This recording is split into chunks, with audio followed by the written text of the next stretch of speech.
আসসালামু আলাইকুম। আজকে আমি আপনাদেরকে একটা 7 দিনের বশীকরণ দিব, যেটা 7 দিনের মধ্যেই কাজ করে। 7 দিন হচ্ছে তার হাইয়েস্ট পিরিয়ড, এর মধ্যেই কাজ করবে। ঠিক আছে? তো প্রথম থেকে পুরো ভিডিওটা সবাই না টেনে শেষ পর্যন্ত দেখুন। আমার চ্যানেলটা সাবস্ক্রাইব করবেন, লাইক কমেন্ট শেয়ার করবেন। ব্যক্তিগত যে কোনো প্রয়োজনে স্ক্রিনে দেওয়া নাম্বারে সরাসরি ফোনে বা হোয়াটসঅ্যাপে যোগাযোগ করে আর যে কোনো কাজ করাতে পারবেন, দেশে বা দেশের বাইরে থেকে।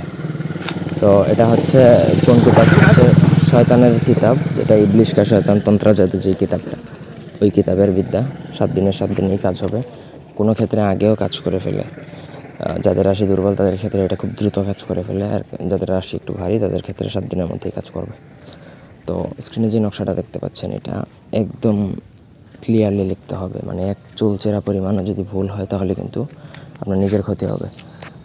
নকশা লিখবেন হচ্ছে 7টা নকশাই লিখতে হবে। কাফনের কাপড়ের মধ্যে আপনাকে জাফরান কালি দ্বারা, মেশকা জাফরান কালি দ্বারা লিখবেন ছেলের নাম, মেয়ের নাম, ছেলের মার নাম আর ছেলের পিতার নাম, ছেলের পিতার নাম আর মেয়ের মার নাম, এগুলো লিখে আপনাকে 7টা নকশা লিখতে হবে। 7টা নকশা লিখে আপনাকে 7 দিনে 7টা পোড়াতে হবে চামেলির তেল দ্বারা। বেশ, আপনার কাজ শেষ।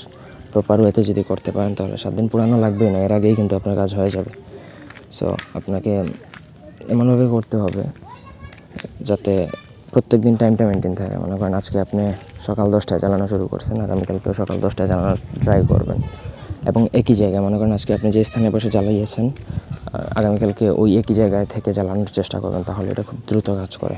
এক এক দিন এক এক জায়গায় না করলে হবে, কিন্তু এক এক দিন এক এক জায়গায় না করে আপনি এক জায়গায় থাকলেন। প্রপার ওয়েতে যদি করতে পারেন তাহলে আপনার কাজ একদম গ্যারান্টেড। এগুলো ইবলিশ কিতাব, এগুলো কুফরি কালাম, 100 কাজ করবে, জীবনেও মিস্টেক করবে না যদি আপনি প্রপার ওয়েতে কাজ করতে পারেন। কিন্তু ভুল করলে আপনার নিজের ক্ষতি হবে। সুতরাং এগুলো করার আগে ভালো করে আপনি শিওর হবেন যে না, আপনি এটা পারবেন। আদারওয়াইজ এগুলোতে হাত না দেওয়াই বেটার। তো এই ছিল আজকের ভিডিও। ধন্যবাদ সবাইকে। আল্লাহ হাফেজ।